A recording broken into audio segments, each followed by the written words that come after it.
Hello, everyone, and welcome to the Rachel Freeman Sowers live show, the go-to place for female professionals and entrepreneurs who want to become more bold in the expression of their business, their mission, and themselves in the online world using video. I cannot wait to introduce you to my guest tonight. If you are someone who has ever struggled with gut health, just let me raise my hand, because it has been something that I have struggled with prior and continue to, because I am a very sensitive person and my gut is very sensitive. It's a very good thing to make me aware of what is happening. You are going to want to stay tuned. And I really want to invite you to say hello in the comments. Let us know where you're joining us from. And then make sure to ask the questions. We have access to a beautiful person tonight that has this energy that I love about her. She is a newfound friend. We met each other in a Facebook group, and actually she asked something about how you help your gut, and I put that I use collagen to help my gut, and then she was like, oh, what kind of collagen? And that kind of like started it from there. And plus, if any of you know or seen the post, she is an Ayurvedic gut health specialist. And in my PhD education, I learned about Ayurvedic medicine and love these philosophies and theories about medicine and really the treatment of the whole person and considering everything that is going on. So that includes physical stuff, that includes mental health stuff, that includes emotions, that includes spiritual stuff. And this is one of the reasons why Ayurvedic medicine is such an interest to me. Okay, so I don't want to go any further. Make sure to tell us if you're here in the comments where you're joining us from, and allow, if you're joining us from Facebook, allow StreamYard to see your name so that when you put that comment in and ask us those questions, we can reply to you directly. All right, so I am going to introduce my guest right now. So my guest is Holly Blazina. She's an Ayurvedic gut health specialist, yogini, hopefully I'm saying that right, flamenco guitarist, check out her work, just FYI, who found her kryptonite in chronic fatigue, candida, food sensitivities, and insomnia. She spent nearly 25 years figuring out how to get her life back so that you can have yours back too. Now she's a creative powerhouse in her 50s. Let's just give it up, whoop, whoop for that, and has energy to burn. Which, if you go and follow her on her Facebook page, she recently did a hike, Deb Peel, check it out. Holly helps people with IBS, food sensitivities, and microbiome issues get to the bottom of their digestive struggles with one-on-one consultations and her Gutsy Yoga member program. So give me and her lots of love as I welcome Holly to the show. Welcome. Wow, thank you for that introduction, Rachel. That was beautiful. Thanks. Well, you know, I love my guests here. I can tell. Everyone knows I love my guests. And my guests, hey, Sally, nice to see you. My guests are phenomenal. And I just love having phenomenal women on here. And I'm so grateful that you decided that you would say yes to being a guest here. And let's just start out by just let us know what you do and who you serve. Let's start there. Well, I mean, you encapsulated it nicely. I mean, I help people with their gut health. As you know, I serve basically anybody who has, like you said, the IBS, the microbiome things, the food sensitivities. But I mean, I also have, like, one of my latest clients has got cancer. And yeah, I mean, if anybody's ever struggled with that, then you know that, you know, your gut is something that just goes through the ringer when you're in treatment with that. So, I mean, people come with all kinds of different things, but those are sort of like the things that I lead with. I've also got clients with autoimmune disorders and things like that too, right? So, and yeah. So if you're out there watching either this live or recording, please make sure to let us know if you have experienced gut issues. You know, I know as for myself, and being a person that has been very anxious the majority of my life, it really does affect my gut, what I can eat, what I can't eat, when I eat. Like sometimes I wouldn't eat before I went somewhere because I didn't want to have any gut issues. I didn't want to be sick, and those kinds of things. So there was a little bit of your story in the introduction, but I want you to just tell us a little bit about what really propelled you to start this business? When did you start this Ayurvedic gut health specialist part of the business? You know, it's interesting because when you're asking me this question, I'm going like, when did I start it? I'm not actually sure. I know that I decided to pursue my Ayurvedic business in earnest in 2018, but it didn't kind of evolve into the gut health piece until sometime after that. I'm going to say like a year and a half later. And yeah, I mean, it just, of course, and I mean, this is one of the things, I mean, as entrepreneurs, we know that we want to serve everybody, right? So there's always you got a niche.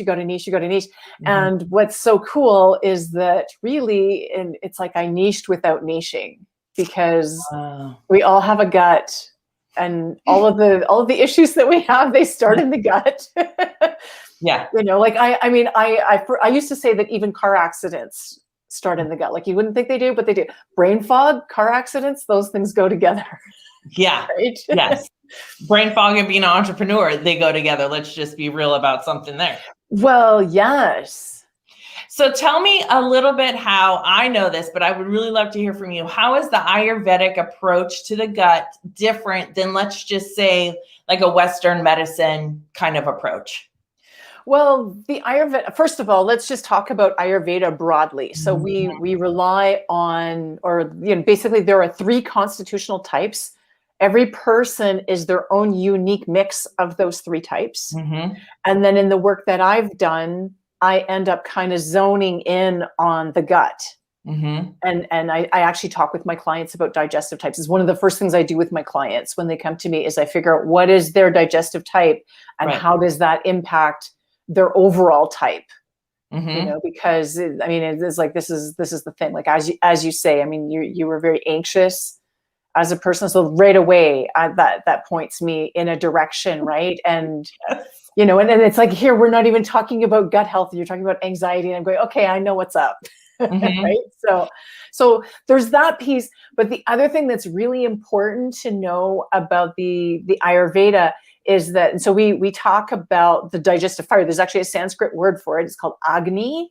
And it refers not just to our ability to digest food, but also our ability to digest emotions, impressions, experiences, and all of that stuff, right? So now we haven't even talked about Western medicine. We've already got the gut-brain connection, and I call it the gut-brain-heart connection. Absolutely. Absolutely. I couldn't agree with you more, because so many times we try and treat these different parts of ourselves, or even the work I do with women in video, you know, they're so cognitive, and it's kind of like, have you ever had someone say, you know, you're just in your head, or you feel like you're just in your head, and there's a whole thing below our head that is indicating to us, hey, listen, I'm still over here. And what I know about women in general, because that's who I'm working with, you know, ambitious, intelligent, and driven women oftentimes really struggle with gut health, but don't know it's really the gut that's the struggle, right? We think it's if we're not doing something, or if I'm not being something, or if I'm not helping someone, right? Those are the things that get on the surface. But when you get underneath there, it's really quite a bit deeper than that. So we've talked a little bit about, you know, how does a poor gut affect our mental, physical, and emotional health? And you brought up, you know, brain fog and driving. But I don't know about any of you that are watching this live or the recording, but it's more about too how I have brain fog and I forget the things that are important to me not to forget. Or I get super busy and then I get tense and then I don't eat and then my blood sugar goes low, right? Like, it's the connections that you're making. So with your clients, what are some of the most common connections that they may not be aware of that you've helped them learn about, which has helped them heal themselves? So the first one, as you've talked about, is just that awareness of, you know, when am I eating? How am I eating? Am I eating? There's that. And then there's, I mean, this is the thing too, that I find, I mean, here we are, I mean, we're doing this live thing and you're in the States and I'm in Canada. And so we're always projecting our consciousness outward. And so like that thing you said about how we're up in our head, half the time we're not even in our head. Well, yes. You know, our head is like way out there. And so, right? Yeah, right. I don't So know anything I was about like, yeah. And so these things, and so in Ayurveda, we call that vata. Yep. So the quality of air and ether, and we're always putting our energy out there in the ether. We're driving places, you know, or under ordinary circumstances, we're flying all the time. We're talking on the phone. We're multitasking. We're on our computers. Yeah. So all of those things are things that take us out of our body.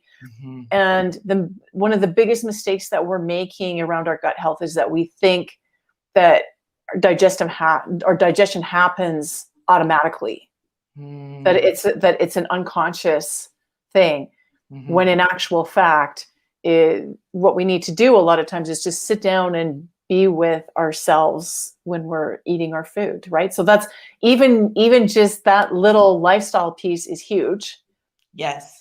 And it's something that we all have to be aware of. I mean, I know that I need to not be eating in front of screens. And does it happen every single time? No, it doesn't, you know, and it's a thing that I have to be constantly aware of myself.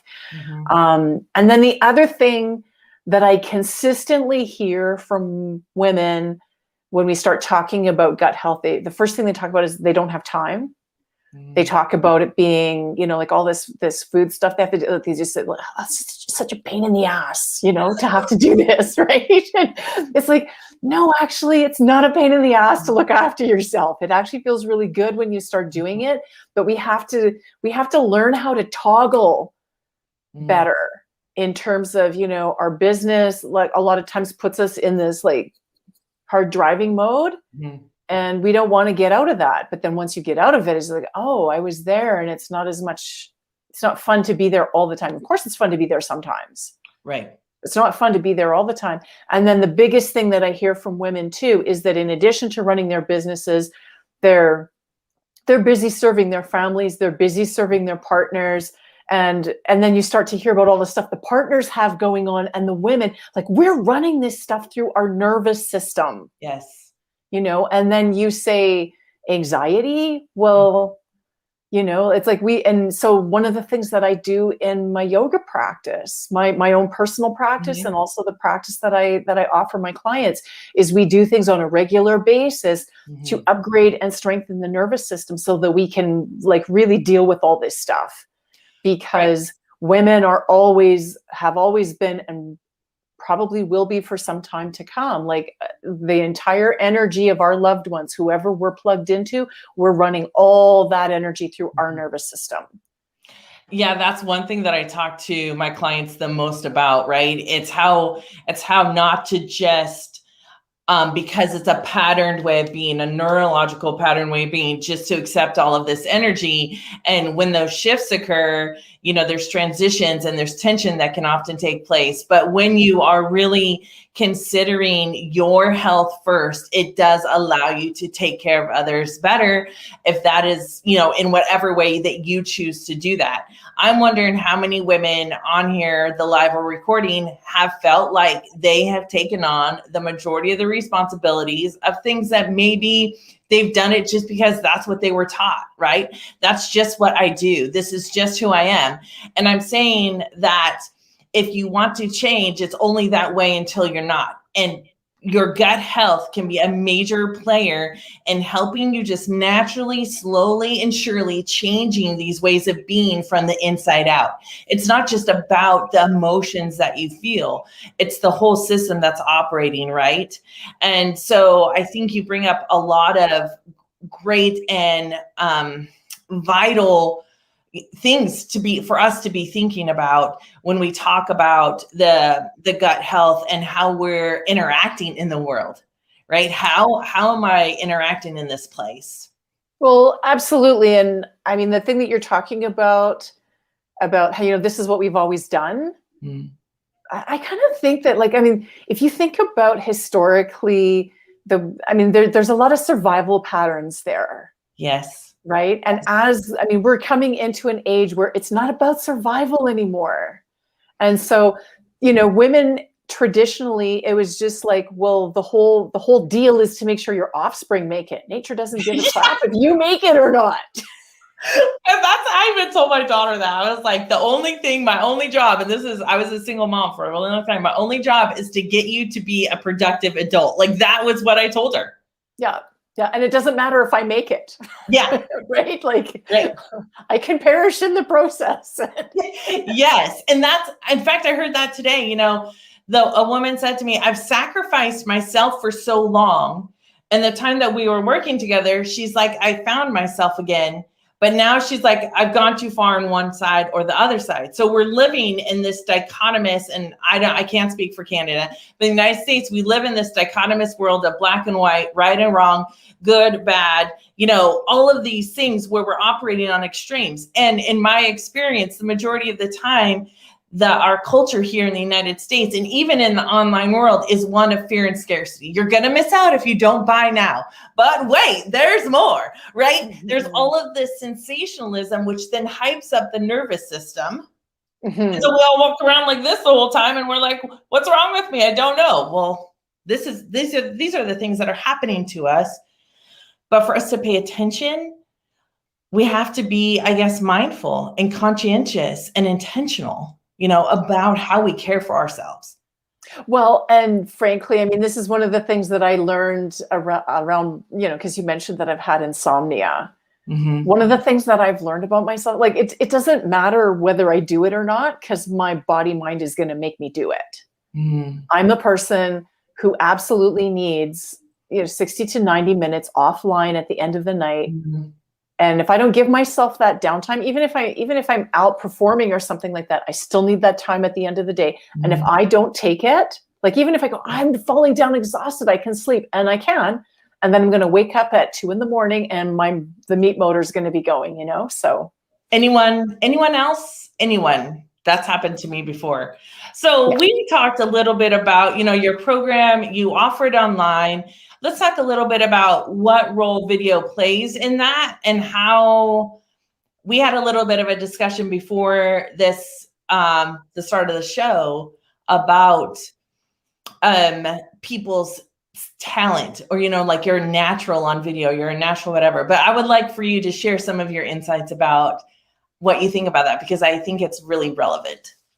Well, okay. So the first thing is that, and as a performer, I've heard people say over and over, it's like, oh, you're so talented. And when they say that, like, I always try to be gracious, mm-hmm. but it's like one of those moments where I have to bite my tongue and then be gracious because, I've worked so hard to gain the skills that I have. As a musician for sure. Mm-hmm. And I had terrible stage fright when I was in university. Like it was absolutely debilitating. Yep. And so people say I'm a natural on video. It's just like, well, I worked really hard for that. I worked really hard to be natural. So and just because you have even though you're a flamenco guitarist and one of 3 in North America, professional flamenco guitarists of 3 women, right? Female. Yeah. So even though you have that doesn't always automatically transfer over to video. There's other skills that are learned here, but you have some foundations over here. Did you find that at all? Oh yeah, for sure. In terms of, setting things up and there's still all the things that I have to do.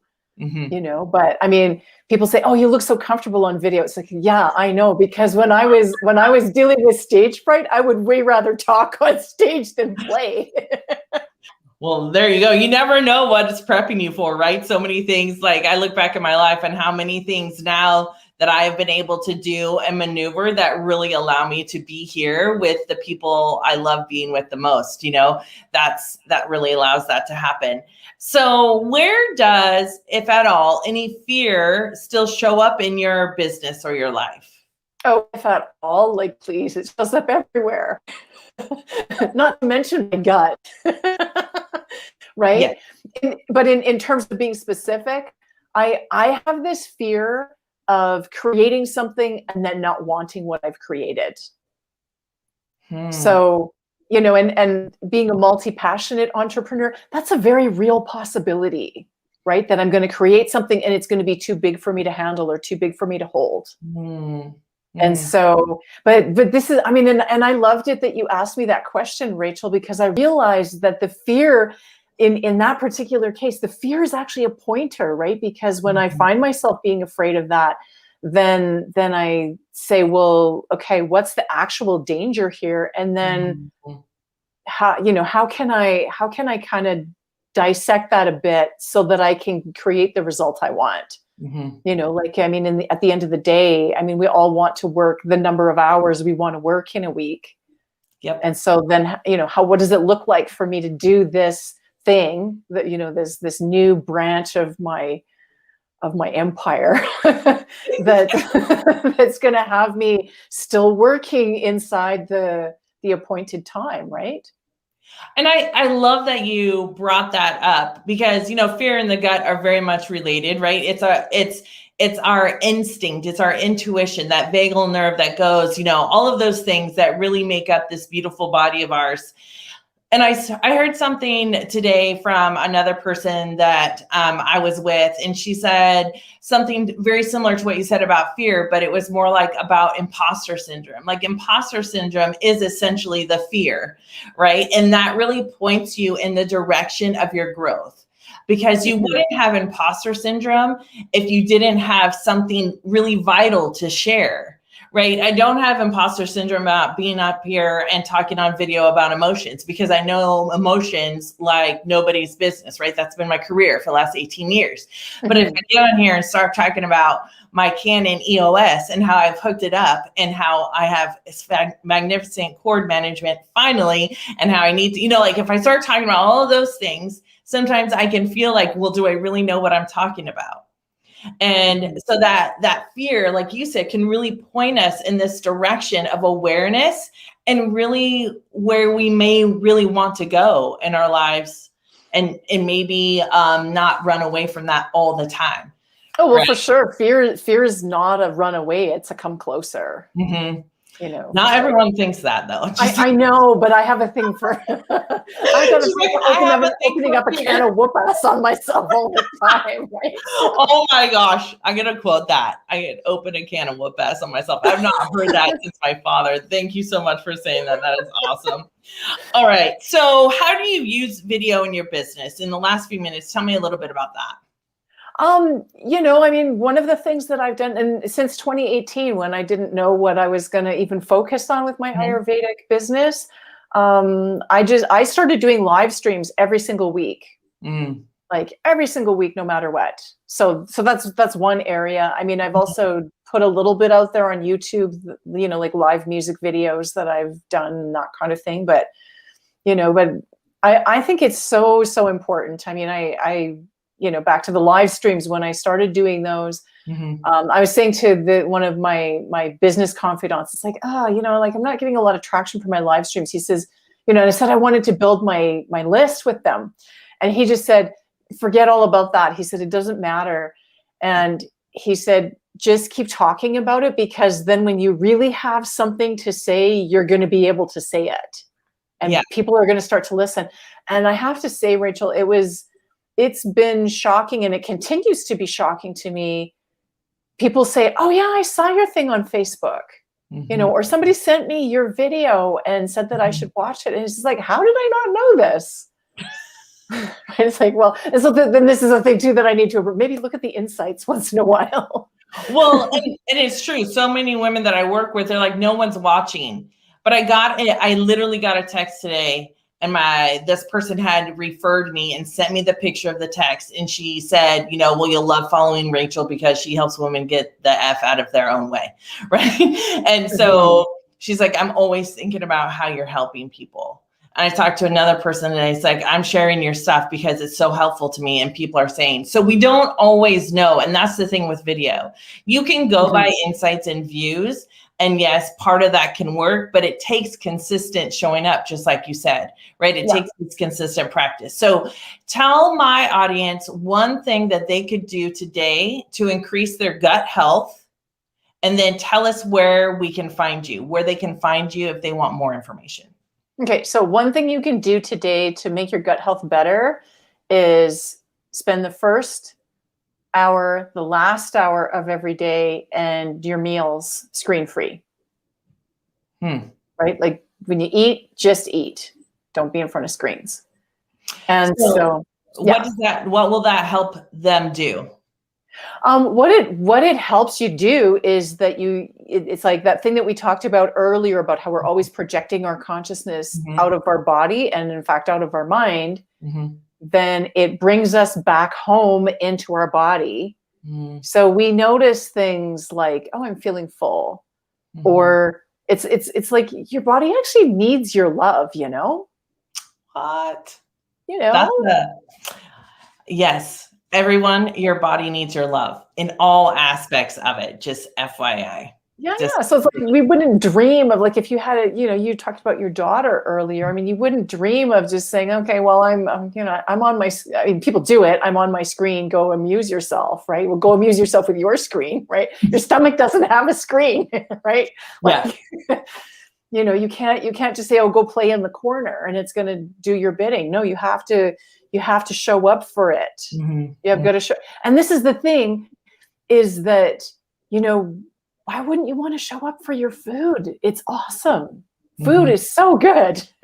Yes, I would agree with you there. I'm definitely a foodie. I love some good food. So where can my audience find you, and the people that watch the recording find you and learn more about what you do and what you offer? Well, for sure, one of the most obvious ways for people to find me is you can either friend me on my Facebook profile, Holly Blazina. You can also look for me in my group, Big Gutsy Life. And I share all kinds of things, like little things, big things, and that's where I'm usually doing my live streams every week. So if you want to know a little bit about, what I'm sharing, and again, big things and little things in the live streams too, right? So if you want to get to know me, that's a great place to do it. And those are probably the best places. Awesome. Okay, so now you know where to find Holly. If you are interested in shifting your perspective or wanting to learn a different way of maximizing your gut health and really allowing yourself to nurture yourself in that way and practice some self-love, I want to encourage you to check her out. So I'm going to go ahead and end this video. I appreciate all of you being here. If you're wondering how I help women become more bold in the expression of their business, their mission, and themselves in the online world with video, feel free to check out my website at www.rachelfreemansowers.com. So in this video, like I end every single video, is make sure to be true to yourself, be kind to others, and always, always, always honor the wise one that is within you. I will see you all next week on the next Rachel Freeman Sowers live show. Bye.